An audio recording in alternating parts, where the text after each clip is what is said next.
고린도는 대도시죠. 교통이나 무역이 발달한 곳이라고 했습니다. 그러다 보니까 여러 문화 또 다양한 사람들이 섞여 살게 되죠. 사람이 많이 모이고 사람이 많이 사는 곳에는 여러 사상도 있지만 특별히 여러 종교가 함께 섞여서 살 수밖에 없습니다. 고린도 교회의 구성원을 보면 크게 헬라계 그리스도인 그리고 유대계 그리스도인이 섞여서 있었습니다. 이러한 문화적인 차이로 인해 분쟁이 많이 발생했었고 또 특별히 이런 세속적인 문화가 교회 안에 들어옴으로 인해서 음란이라든지 또 결혼이나 이혼의 문제들이 만연해 있었죠. 오늘 본문에도 보면 우상의 제물에 대하여 여러 갈등과 문제가 고린도 교회에 있었음을 보게 됩니다. 당시 고대 도시들에는 이런 종교적 제사를 통해서 제물로 바쳤던 것들이 시장에 판매되는 일들이 많이 있었다고 합니다. 제사에 드려진 제물은 보통 제사 드린 제사장들이 처분을 했는데 하도 많이 드리니까 그 남은 제물을 시장에서 판매를 했는데 제사에 드리지 않았던 이러한 고기들, 제물들까지 이제 그 시장에서 이렇게 판매되고 섞여져서 있는 거죠. 그러니까 그것이 제물로 쓰여졌는지 아니면 그냥 순수한 음식물인지 구분을 할 수가 없는 거죠. 그러다 보니 제물에 바쳐진 것도 사서 먹기도 하고 그렇지 않은 것도 사서 먹기도 하고 이런 걸로 인해서 고린도 교회에 문제가 발생하게 된 거죠. 이런 문제에 대해 사도 바울은 그 근본적인 문제의 해결을 위해서 제시하는 것이 바로 8장 1절에 보면 사랑은 덕을 세운다 라는 말씀으로 보면 우상의 제물에 대해서 문제가 발생하는데 이 문제의 원인은 크게 두 가지예요. 첫 번째는 유대교에서 개종한 그리스도인들은 철저하게 우상 숭배에 의해 즉 우상에게 바쳐진 제물은 먹을 수 없다. 유대인들은 그렇죠. 우상 숭배하지 말라 했고 우상과 관련된 그 어떤 것도 하나님이 기뻐하시지 않는다 라고 하는 그 유대교적인 생각이 유대 그리스도인들에게는 있었던 거죠. 그런데 또 한편으로 헬라계 그리스도인 그러니까 철학이나 아니면 지식 즉 영지주의적인 영향을 받은 그 그리스도인들은 소위 좀 자유로운 거예요. 이게 우상에게 바쳐졌다고 해서 무슨 큰 의미가 있겠어? 라고 하는 그러니까 어떤 도살한 짐승이나 우상에게 바쳐진 제물을 아무렇지 않게 먹어도 된다 라고 하는 주장이 상반되어 있었던 거죠. 이 두 주장에 대해 사도 바울은 어떤 지식 또 어떤 편견이 이런 교회의 분쟁을 유발시키는 교만함으로 나타나는 것에 대해 경계하면서 사랑은 덕을 세운다 라고 이야기합니다. 그러니까 결국 고린도 교회의 이러한 문제들 고린도 교회 성도들 간에 유대계 그리스도인이나 헬라계 그리스도인들 간에 이런 문제의 원인이 뭐라는 거예요? 사랑이 없다는 거예요. 사랑이 없는 지식 때문에 발생한 것이다. 우상 숭배하지 말라고 하신 그 하나님의 말씀을 알고 있는 그 지식이 유대계 그리스도인들은 헬라계 그리스도인들을 비방하는 것으로 나타나고, 또 헬라계 그리스도인들은 영지주의적인 생각을 가지고 우상 숭배 아무것도 아니다, 우상에 바쳐진 재물 먹어도 된다 라고 하는 그 지식이 유대계 그리스도인들을 정죄하는 이러한 다툼으로 드러난 거죠. 그래서 사랑이 없는 지식 때문에 고린도 교회가 이러한 갈등과 분쟁에 휩싸여 있다라고 바울은 본 겁니다. 사랑은 덕을 세우나니 할 때에 이 덕, 헬라어로 이야기하면 오이코도메오라는 단어인데요. 이 오이코도메오는 오이코스, 즉 집을 뜻합니다. 그리고 데모, 짓다 라는 뜻이 있어요. 이 두 단어의 합성어인데, 덕이라는 말은 결국 집을 짓다, 세우다, 견고하게 하다 라는 의미가 있습니다. 물리적인 건축뿐만이 아니라 교회, 공동체를 든든하게 세워가는 성도들의 신앙과 인격의 성숙을 의미해요. 덕. 그러니까 사랑은 덕을 세운다. 하나님이 기뻐하시는 거룩한 공동체로 세워가는 힘이 어디에 있다는 거예요? 사랑에 있다는 거예요. 사랑이 없으니 자신이 가진 지식, 유대인이나 헬라인들이 가진 지식을 가지고 판단하고 정죄하여 분란을 일으키는 거죠. 그래서 사도 바울은 고린도 교회의 문제 가운데 하나인 우상에게 바쳐진 재물에 대해 인간의 지식으로가 아니라 사랑으로 교회 공동체를 견고하게 세워가는데 목적을 두어야 한다라고 강조를 하고 있습니다. 공동체는 자신이 가진 지식으로 누구를 판단하고 정죄하는 공동체가 아니에요. 또 나의 신앙, 이 기준이 되어서 그것대로 해야 된다, 혹은 하지 않아도 된다 라고 주장하는 공동체도 아닙니다. 교회는 예수 그리스도가 머리이시고 그분의 말씀에 따라서 너나 할 것 없이 그 말씀을 이루기 위해, 덕을 세우기 위해 힘써야 될 공동체가 교회다. 바울은 이렇게 이야기하면서 우상 아무것도 아니다 라고 이야기합니다. 4절에 보면 그러므로 우상의 재물을 먹는 일에 대하여는 우리가 우상은 세상에 아무것도 아니며 또한 하나님은 한 분밖에 없는 줄을 아노라. 우상이 아무리 많아도 세상에서 그 어떤 의미가 없다라는 거예요. 그러나 하나님은 오직 한 분이시다. 우상은 실제하지 않는 허상이라는 거죠. 눈에 보이게 무엇인가 만들어 놨지만, 눈에 보이게 많이 있긴 하지만 그 어떤 것도 아니다. 다만 하나님 한 분만이 참 신이시다 라고.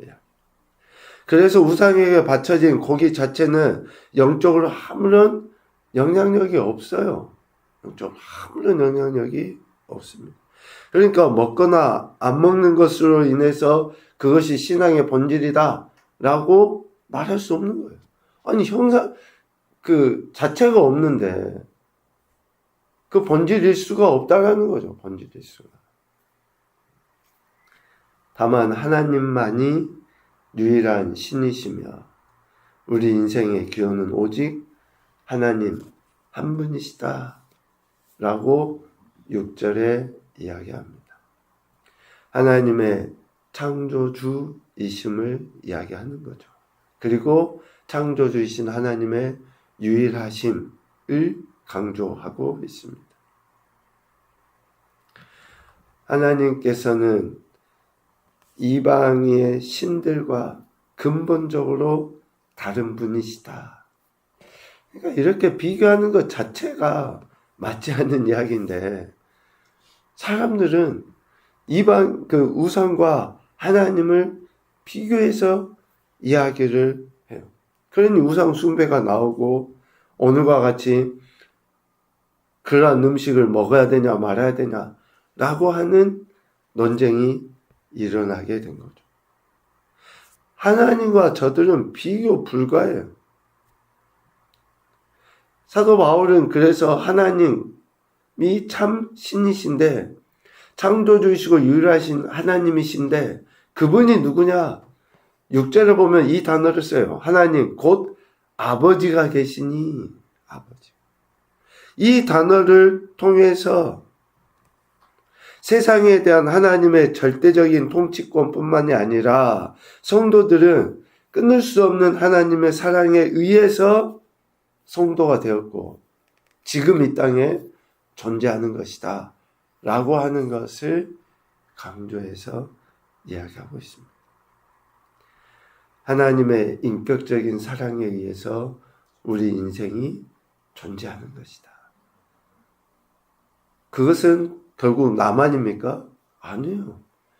하나님이 세우신 공동체, 교회 공동체 안에 있는 너 역시 그 사랑에 의해서 존재한 인생이다.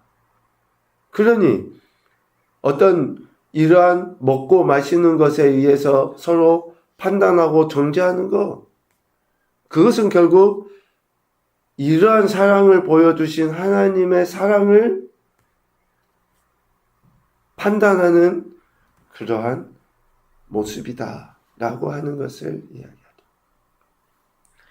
사도 바울은 이처럼 우상이나 또 거짓 신들의 존재, 우리 인생이 습관적으로 알고 있는 이런 것은 하나님의 사랑에 위배되는 것인 것을 이야기합니다. 7절에 보면 그러나 이 지식은 모든 사람에게 있는 것은 아니므로 어떤 이들은 지금까지 우상에 대한 습관이 있어. 그러니까 지금까지 그 우상을 섬겨왔던 습관이 그대로 남아있는 그러한 이들도 있다는 거예요. 특별히 우리나라에도 이러한 여러 행태의 종교들이 있었죠. 기독교가 들어오기 전에. 그냥 삶 전체에 드러나는 유교적인 생각들. 또 좀 더 어떤 불교적인 그러한 색채들. 그리고 미신적인 이러한 신앙관들이 우리의 조상적부터 내려왔던 그런 어떤 종교의 모습들 아닙니까? 그런 모습을 가지고 우리가 예수님을 알고 믿게 된 거예요. 이렇게 예수님을 알고 믿게 되었음에도 불구하고 우리의 말과 생활 습관 속에서는 여전히 이러한 신앙관, 전통적인 신앙관 안에서의 모습과 행태들이 드러나요. 지금 고린도 교회 구성원들 중에도 그런 모습이 있다는 거예요. 우상에 대한 습관이 있어 우상의 제물로 알고 먹는다. 우상에게 바쳐진 제물이었음에도 불구하고 크게 거리낌 없이 그냥 습관적으로 이런 일들을 해오는 사람들이 있다. 라고 하는 것을 이야기하죠. 우상이나 거짓 신들을 알 수 있는 지식, 보편적인 지식이 아니긴 합니다. 그런데 그러한 습관적으로 생각하고 있는 자들은 하나님께서 공급해 주신 음식으로 생각하지 않고 그냥 우상에게 바쳐진 제물로만 인식하는 자들도 있었다. 그런데 여러분, 이 말씀을 보면서 그렇게 우상에게 바쳐진 제물을 알고 먹었던 자들 안에 어떤 마음이 있었을까요?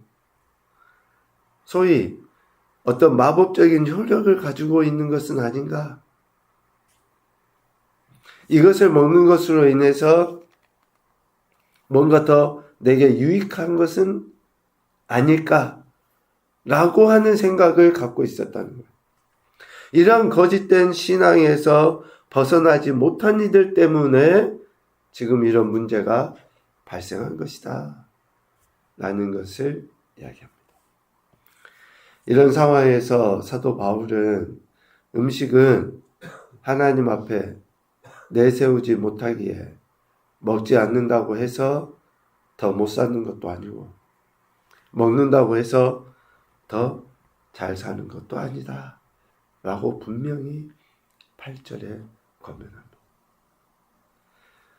무엇을 먹고 무엇을 마시는 것으로 인해서 잘 살고 못 살고 그런 것과 전혀 관계없다.